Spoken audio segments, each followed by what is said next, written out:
Hello दोस्तों, मेरा नाम जसवंत मीना है और मैं आपको जूरिस्प्रूडेंस पढ़ाने जा रहा हूँ आज, जिसमें अपन देख लेते हैं schedule two the act and rules.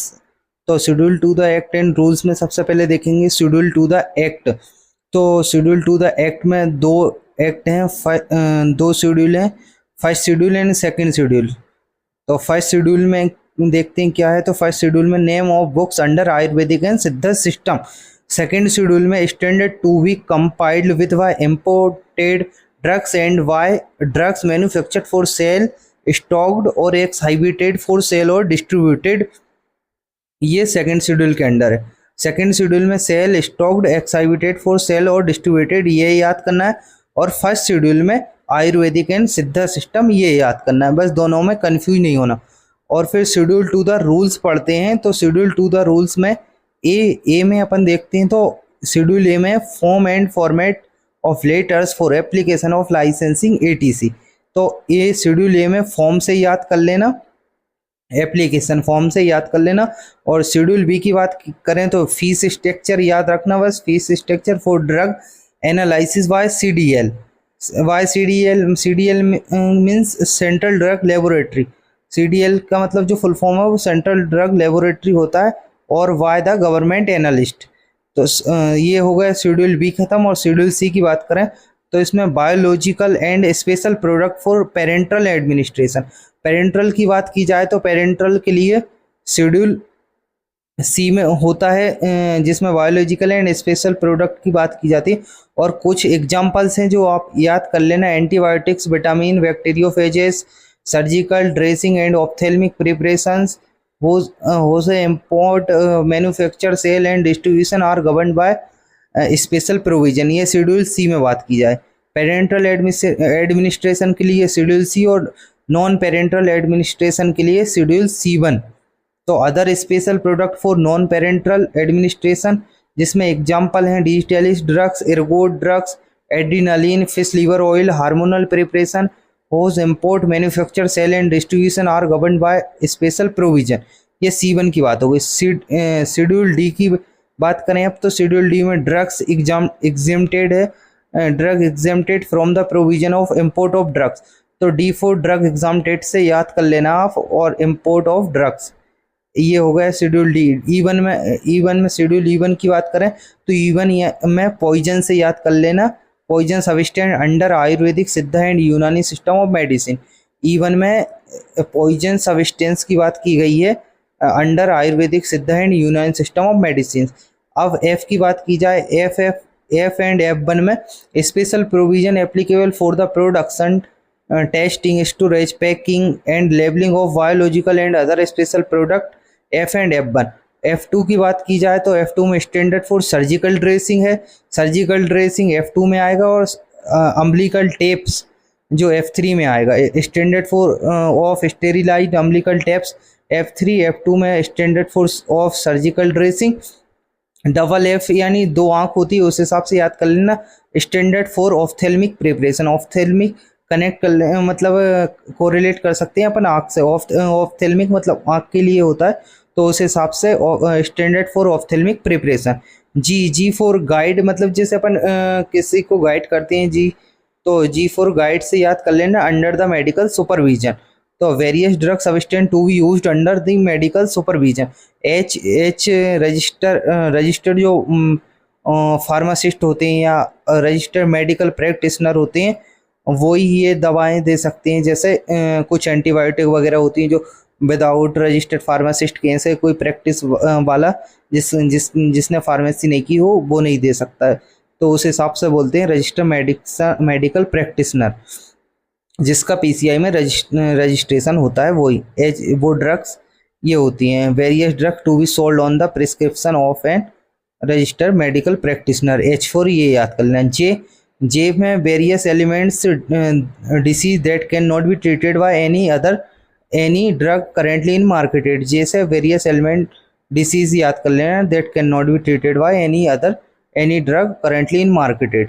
के से K various substance and drugs exempted from provisions related to manufacture of drugs. तो इसमें K4 याद कर लेना, manufacture of drugs. Manufacture of drugs, various substance drugs exempted from provision related to manufacture of drugs. M से M में याद कर लेना, एम ओनली, एम में जीएमपी याद कर लेना, good manufacturing practice, regulation for manufacturing premises, waste disposal, requirement of plant and equipment, GMP good manufacturing practice. M one में याद कर लेना, requirement for factory premises ETC for the manufacture of homeopathic drug. M one में manufacture of homeopathic drug याद कर लेना। M two में requirement for factory premises for the manufacture of cosmetics याद कर लेना। एम थ्री में मैन्युफैक्चर ऑफ मेडिकल डिवाइस याद कर लेना। फिर से एक बार आपको बता दूं, एम ओनली एम में याद करना, good manufacturing practice. M one में manufacture of homeopathic drug M one में, एम टू में कॉस्मेटिक्स, एम थ्री में मेडिकल डिवाइसेस, ऐसे याद कर लेना। एन की बात की जाए तो एन में regulation and minimum requirement to run a pharmacy, run pharmacy N में याद कर लेना, requirement to run a pharmacy, regulation minimum requirement to run pharmacy N, schedule N. O schedule O में बात की जाए, शेड्यूल ओ की बात की जाए तो regulation and requirement for disinfected fluid की बात की जाती है। शेड्यूल ओ में डिसइंफेक्टेंट फ्लूइड से याद कर लेना। पी में, पी की शेड्यूल पी की बात की जाए तो लाइफ पीरियड, पी से पीरियड याद कर लेना, तो लाइफ पीरियड की बात पी में होती है। और पी वन में package size, retail package size P one में याद कर लेना, जबकि लाइफ पीरियड पी में और retail package size P one में याद कर लेना। तो फिर से बता दूं एक बार, पी में regulation regarding life period and storage of various drugs, P one में regulation regarding retail package size of various drugs. Q की बात की जाए तो क्यू में list of permitted dyes and coal tar colour in cosmetics, Q list for permitted dyes and coal tar colours in cosmetics, colour in cosmetics से Q for colour in cosmetic याद कर लेना। और आर की बात की जाए तो standard for condoms and other mechanical contraceptives याद कर लेना। आर में, आर ओनली आर में जितने भी कॉन्ट्रासेप्टिव्स होते हैं वो आर में होते हैं, जैसे standard for condoms and other mechanical contraceptive.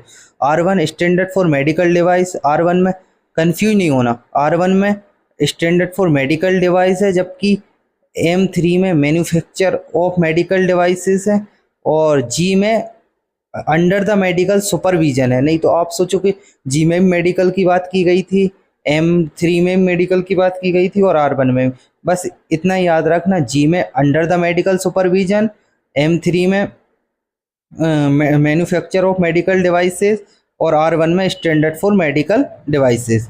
अब शेड्यूल एस की बात की जाए तो various cosmetic and toiletries and direct the manufacture of cosmetic to confirm to the latest VSI। तो VSI का फुल फॉर्म होता है ब्यूरो ऑफ इंडियन स्टैंडर्ड, जो लेटेस्ट VSI रिक्वायरमेंट होता है। तो एस से VSI याद कर लेना आप, VSI ये इस हिसाब से याद कर लेना है। एस से टी में याद कर लेना, टी से ट्रीज होते हैं, ट्री होते हैं जितने भी, तो वो रिलेटेड होते हैं आयुर्वेदिक से, तो आयुर्वेदिक सिद्ध एंड यूनानी प्रोडक्ट T4, टी से याद कर लेना। Regulation and requirement for factory premises and manufacture of Ayurvedic सिद्ध एंड यूनानी प्रोडक्ट। यू में याद कर लेना, maintenance of manufacturing and analytical records of drugs, you से याद कर लेना रिकॉर्ड्स ऑफ ड्रग्स। U1 में याद कर लेना रिकॉर्ड ऑफ कॉस्मेटिक। फिर से आपको बता दूं, यू में याद करना record of drugs, record of drugs की जब भी बात हो तो यू याद कर लेना, और U1 में याद कर लेना रिकॉर्ड ऑफ कॉस्मेटिक्स। तो पहले आएगा यू में रिकॉर्ड ऑफ ड्रग्स और फिर आएगा U1 में रिकॉर्ड ऑफ कॉस्मेटिक्स। वी में याद कर लेना patent and proprietary medicines, standard for patent and proprietary medicines. भी में याद कर लेना। डब्ल्यू की बात की जाए तो list of drugs which can be marketed under generic name. W की जब भी बात होगी शेड्यूल डब्ल्यू की, तो उसमें जेनरिक नेम से याद कर लेना। जेनरिक नेम की बात हो तो W, patent and proprietary medicine की बात हो तो वी, और एक्स की बात करें तो हैबिट फॉर्मिंग साइकोट्रोपिक, ये याद कर लेना।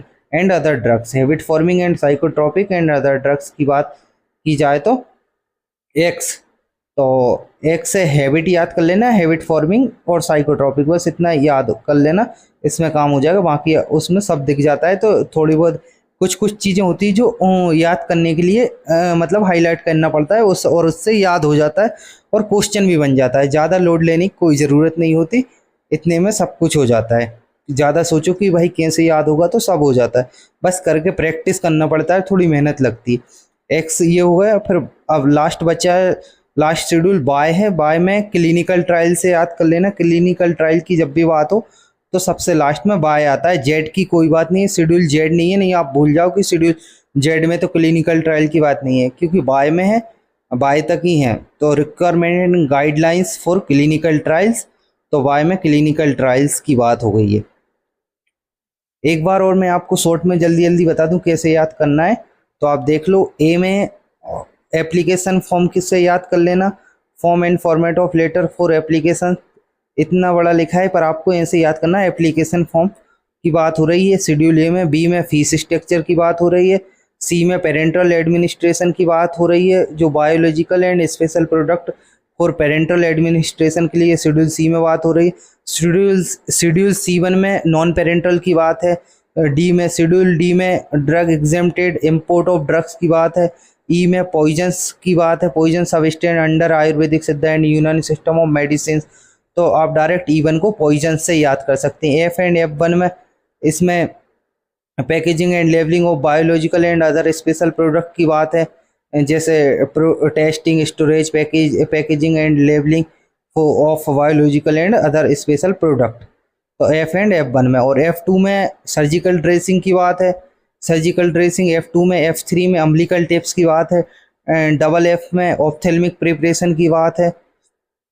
और जी में शेड्यूल जी में अंडर द मेडिकल सुपरविजन की बात कही गई है। और शेड्यूल एच में प्रिस्क्रिप्शन ऑफ RMP है, registered medical practitioner, registered medical practitioner. Schedule J में एलिमेंट्स डिसीज की बात है शेड्यूल जे में। शेड्यूल के में मैन्युफैक्चर ऑफ ड्रग्स, ये शेड्यूल जे में। के में various substance and drugs exempted from provisions related to manufacture of drugs की बात है। एम में याद कर लेना GMP good manufacturing practice. M1 में manufacture of homeopathic drugs. M2 में मैन्युफैक्चर ऑफ कॉस्मेटिक्स। M3 में रिक्वायरमेंट्स। M3 में manufacture of medical devices. N में रन फार्मेसी की run a pharmacy, requirement to run a pharmacy. O में disinfected fluid. P में life periods. P1 में retail package size of various drugs. Q में colour in cosmetics. R में condoms and other mechanical device, या R से contraceptives याद कर लेना। R1 में standard for medical device. S में BIS bureau of Indian standard की बात कही। टी में टी फॉर ट्री, वो मैन्युफैक्चर ऑफ आयुर्वेदिक सिद्ध एंड यूनानी प्रोडक्ट से याद कर लेना।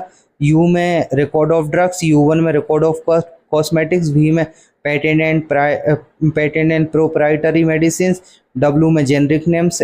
X में habit forming and psychotropics and other drugs. Y में क्लिनिकल ट्रायल्स। यहाँ पे ये शेड्यूल पूरा कंप्लीट हो चुका है। Schedule and act and rules complete हो गया है, और यहाँ से बहुत ज़्यादा क्वेश्चन पूछे जाते हैं। किसी भी गवर्नमेंट एग्जाम की बात कर लो, चाहे ड्रग इंस्पेक्टर, फार्मासिस्ट या अदर जीपेड, नाइपर, किसी भी फार्मेसी में जितने भी एग्जाम होते हैं सब में यहाँ से जूरिस्प्रूडेंस का में सबसे ज़्यादा क्वेश्चन ये शेड्यूल से और एक्ट से ज़रूर पूछे ही जाते हैं।